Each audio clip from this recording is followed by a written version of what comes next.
چلے اسی تنخواہ میں سے جب بندہ بڑے بیٹے کی شادی کر کے بہو بیاہ کے لے آئے تو پھر بھی کام چلتا ہے، اور جب اس بیٹے کو اللہ بچے عطا کر دے تو اسی گھر میں، اسی آنگن میں، اسی چھت کے نیچے کام چلتا ہے۔ تو پھر تو مان جانا کہ چلانے والا تو نہیں، چلانے والا کوئی اور ہے۔ پھر تو مان جا کے چلانے والا کوئی تو اس وقت جب تنخواہ تیری لگی تھی تو کہتا تھا ابا ابھی میری شادی نہ کر، میں بیوی کو کیسے کھلاؤں گا؟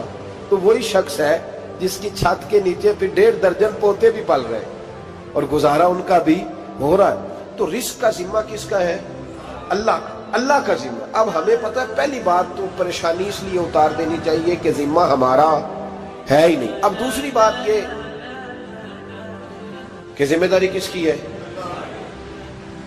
اللہ حکیم بھی ہے اور علیم بھی ہے، حکیم بھی ہے اور جانتا بھی ہے اور اسے پتہ بھی ہے کہ دینا کس طرح ہے۔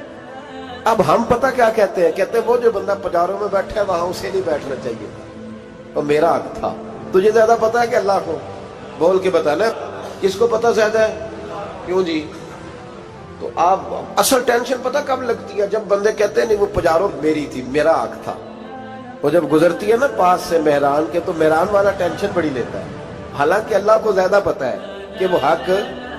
ایک بات اپنے ذہن میں یاد رکھ لیں، رٹ لیں کہ جو میرے لیے بہتر تھا میرے رب نے مجھے دے دیا، اور بات ختم ہو گئی۔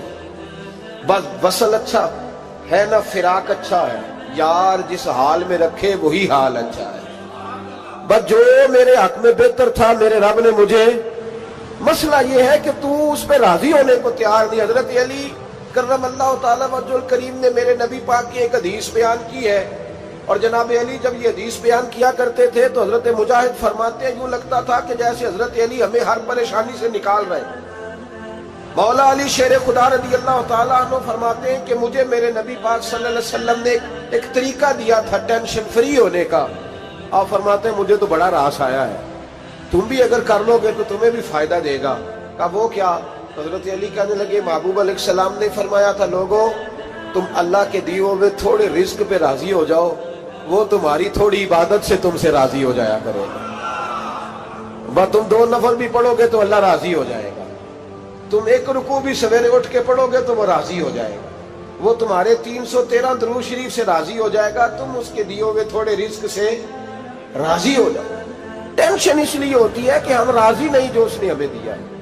وہ حال میں مزید کی جو دوڑ ہے نا، حال میں مزید کی، بے قدرہ کچھ قدر نہ جاتی، کیتی خوب تسلی ہو، دنیا دار پجاری زردے، کتیاں دے گل ٹلی ہو، بک بک روشن اکھیاں تکیو ویک حویلی کلی ہو، تے کوچ نصیر اساں جد کیتی پہ جانی تھر تھلی ہو۔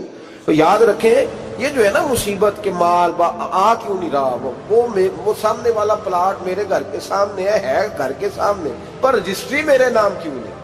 یہ مصیبت سانس نہیں لینے دیتی۔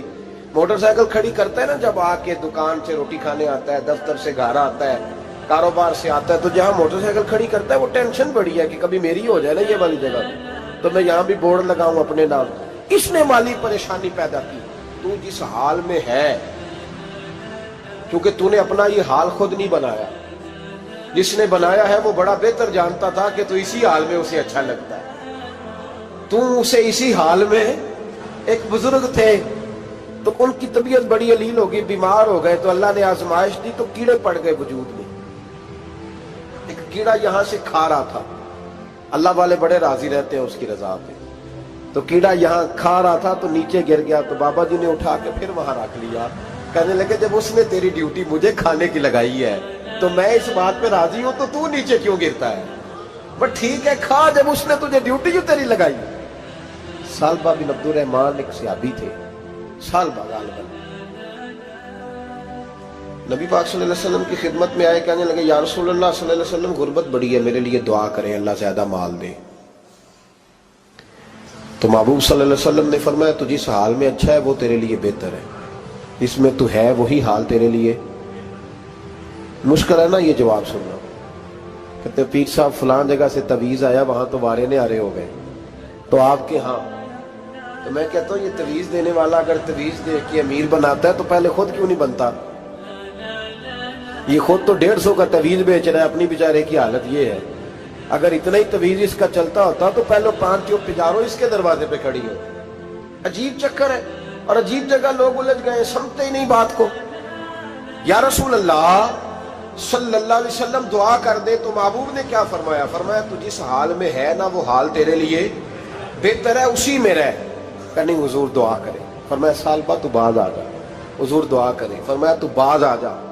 2-3 دفعہ کا ضد کی، محبوب نے فرمایا جا پھر اللہ تجھے زیادہ پیسے دے گا۔ چند بکریاں خریدی، اتنی برکت ہوئی کہ بکریوں کے ریوڑ بن گئے۔ پھر کچھ بکریاں بیچ کے گائے خرید لی، ان کے بھی ریوڑ ہو۔ پھر کچھ اونٹ اونٹنیاں لے لی، ریوڑ ہی ریوڑ۔ پہلے 5 وقت مسجد میں آتے تھے، اب فجر اور عشاء رہ گئی۔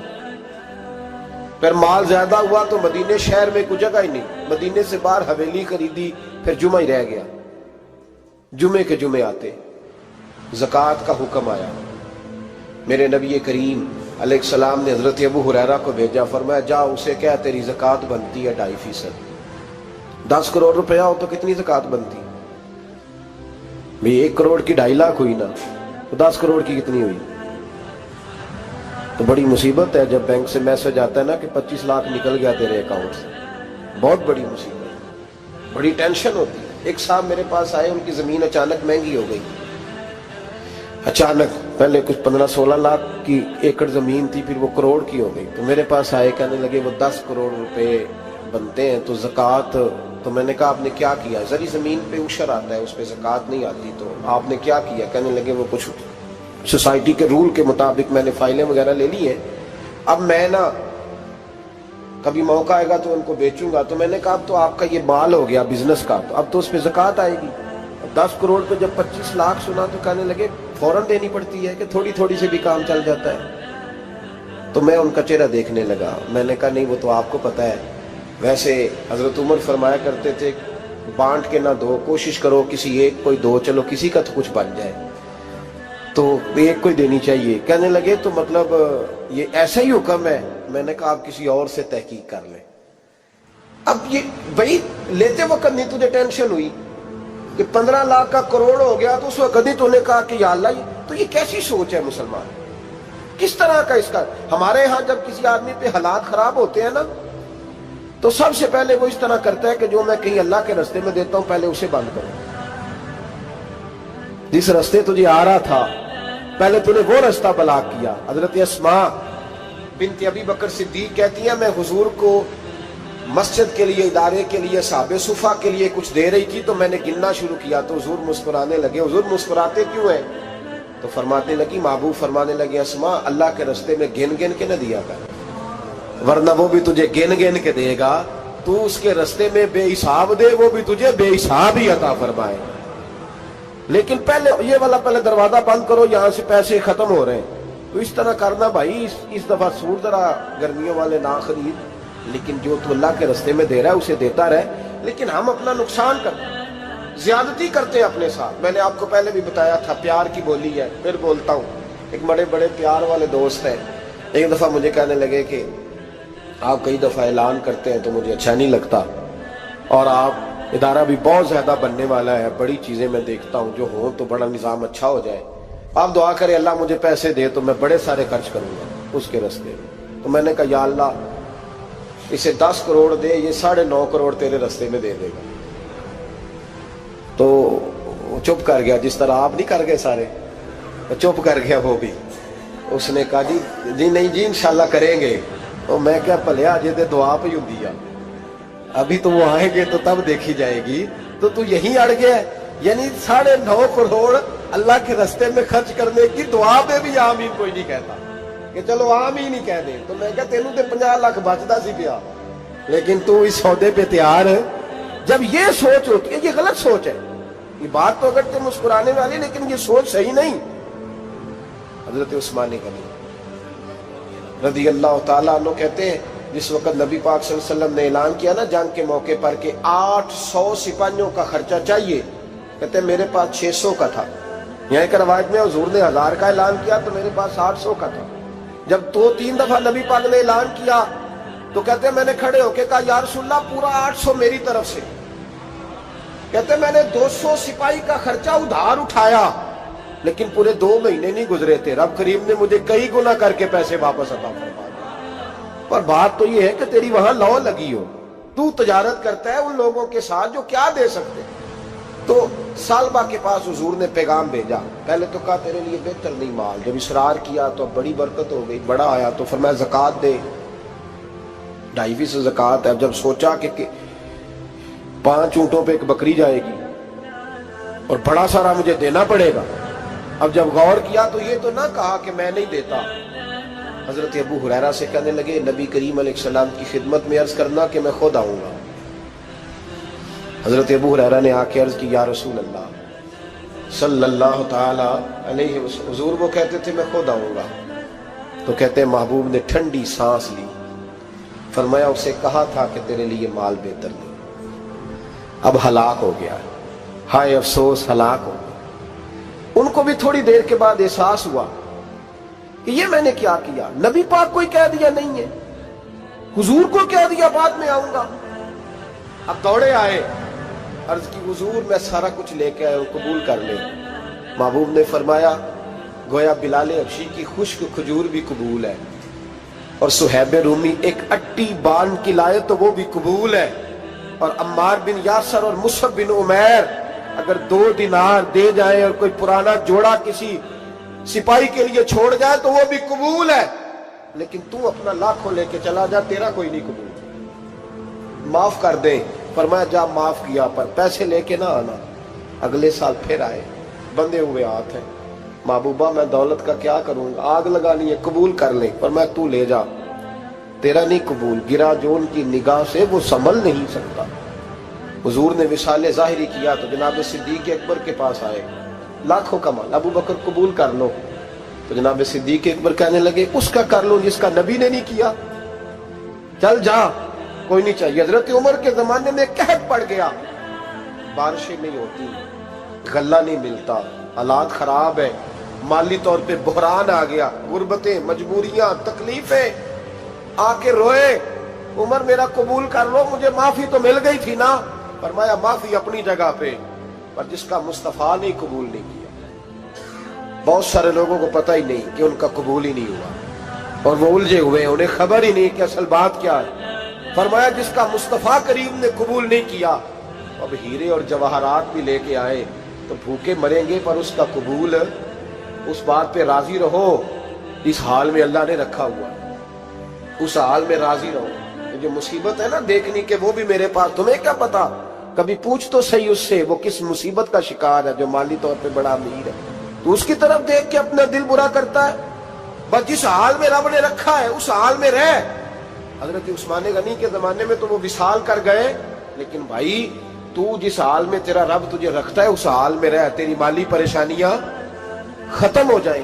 میں نے پہلے بھی شاید آپ کو ایک دفعہ کہا تھا، میں تعلیم سے فارغ ہوا تو میرے ایک استاد اور میرے کچھ دوست کہنے لگے افریقہ آ جائیں آپ، وہاں بہت بڑا ادارہ ہے، اس کو چلائیں، اس کو سنبھالیں۔ میری والدہ سے میں نے کہا، اس طبیعت ہوتی ہے نا انسان کی، میرا بھی دل لگ گیا۔ میری اماں پڑھی نہیں تھی لیکن اللہ نے دانائی بڑی عطا فرمائی تھی، حکمت بڑی تھی، سیانی بڑی تھی۔ تو میں نے کہا اماں جی وہ مجھے ساؤتھ افریقہ کی دعوت ہو رہی ہے تو آپ کیا کہتی ہیں؟ تو اٹھ کے میرے پاس آ گئی اور مجھے انہوں نے اپنے بازوؤں میں لے لیا، پھر میرا ماتھا چوما، کہنے لگی پتر میں تے وال بھی نہ پوٹ کے دیوا کسی نے، ہم نے دولت کا کیا کرنا، تو اللہ کا نام لے کے کہیں بیٹھ جا، رب کریم رون کے لگا دے گا، خیر ہو جائے۔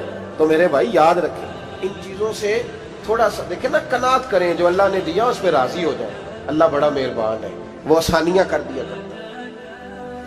تو یاد رکھیں میرے رسول کریم علیہ السلام نے ایک تو ہمیں درس یہ دیا ہے کہ تو سمجھ جا، قرآن نے ہمیں بتایا ہے کہ روزی تیری ذمہ داری نہیں، روزی کس کی ذمہ داری ہے؟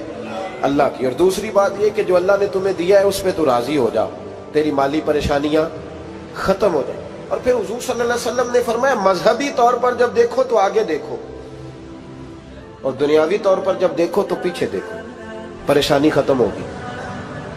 مذہبی طور پر جب دیکھو، جو 5 نمازیں پڑھتا ہے وہ تہجد پڑھنے والے کو دیکھے، اور جو تہجد پڑھتا ہے وہ اشراق چاشت پڑھنے والے کو دیکھے، اور جو بندہ اشراق اور چاشت پڑھتا ہے پھر اس کو دیکھے جو سارا دن مصطفیٰ پہ درود پڑھتا ہے۔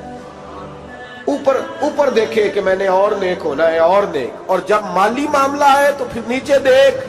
اگر تو بیٹھا نا پجاروں پہ تو پھر ٹوڈی والے پہ نظر کر اس کا کیا حال ہے، اور اگر تو وہاں بیٹھا ہے تو دیکھ مہران والا بھی تو گاڑی چلا ہی رہا ہے نا، اور اگر تو وہاں ہے تو موٹر سائیکل والا دیکھ، اور تو وہاں ہے تو پھر سائیکل والے پہ نظر، اور اگر تو سائیکل والا ہے تو پیدل والے کو دیکھ، اگر تو کرائے کے مکان میں رہتا تو پھر جھونپڑی والے کو دیکھ، اور اگر تو جھونپڑی میں رہتا ہے تو پھر بھی پریشان نہ ہونا. کچھ ایسے بھی ہیں جنہیں جھونپڑی بھی نصیب نہیں، جو سڑک پہ لیٹے ہوئے. اور اگر تو تندرست ہے نا تو کبھی جا کے اسپتال میں دیکھ حال کیا ہے، لوگ کس حال میں. تو ہم شکر نہیں ادا کرتے، اس کا نقصان کیا ہوتا ہے، نعمتیں چلی جاتی ہیں. اللہ فرماتے ہیں لئن شکرتم لازیدنکم، تو شکر ادا کر میں نعمتوں میں اضافہ کر دوں. تو بھائی مالی پریشانی کا تیسرا سبب یہ ہے کہ ہم دیکھتے ہیں مالی طور پر اوپر، تو پھر ہمیں طبیعت بگڑتی ہے. اور پھر مالی پریشانیوں کے کچھ اور اسباب بھی ہیں. امام شافعی فرماتے ہیں جن گھروں میں لوگ فجر کی نماز کے وقت سوئے ہوتے ہیں ان گھروں میں رزق نہیں آتا. آپ فرماتے ہیں فجر کا وقت اللہ کے دینے کا وقت ہے، اس وقت اللہ بانٹتا ہے. حضور صلی اللہ علیہ وسلم کا فرمان ہے نا حدیث میں کہ تہجد کے وقت اللہ پہلے آسمان پہ نزول جلال فرماتا ہے جو اس کی شان کے لائق ہے تہجد کے وقت، اور وہ کہتا ہے مانگو میں تمہیں عطا کروں گا. لینے کی باری آئے تو بندہ سمیٹ سماٹ کے اندر گھس جائے. ہمارے ہاں یہ ہوتا ہے کہ عشاء کے بعد بچے بیٹھتے ہیں موبائل لے کے، تہجد کا وقت آتا ہے تو ان کی آنکھیں بند ہونی شروع ہوتی، تو لینے کے وقت تو سویا تھا، ذرا مسئلہ کیسے حل ہوگا بھائی؟ جب کوئی آدمی خیرات بانٹ رہا ہو تو جو پیالہ پیچھے کر لے اسے ملے گا؟ کہتے اس وقت آنا جب میں بانٹ رہا تھا، اب تو کدھر آ گیا ہے؟ مثال دے رہا ہوں. تو فجر کا وقت مانگنے کا ہے، تو ساری رات تو گزر گئی گیمیں کھیلتے، ٹی وی دیکھتے، اور جو لینے کا وقت تھا تو سو گیا، تو کیسے آئے گا تیرے پاس؟ تو اٹھے سویرے بندوں سے مانگ کے دیکھ لیا، بڑی عزتیں خراب ہوئی. فجر کا وقت اٹھ کے جھولی پھیلائے. میرے رسول پاک علیہ السلام فرماتے ہیں، رب فرماتے ہیں جب بندے میرے آگے جھولی پھیلائے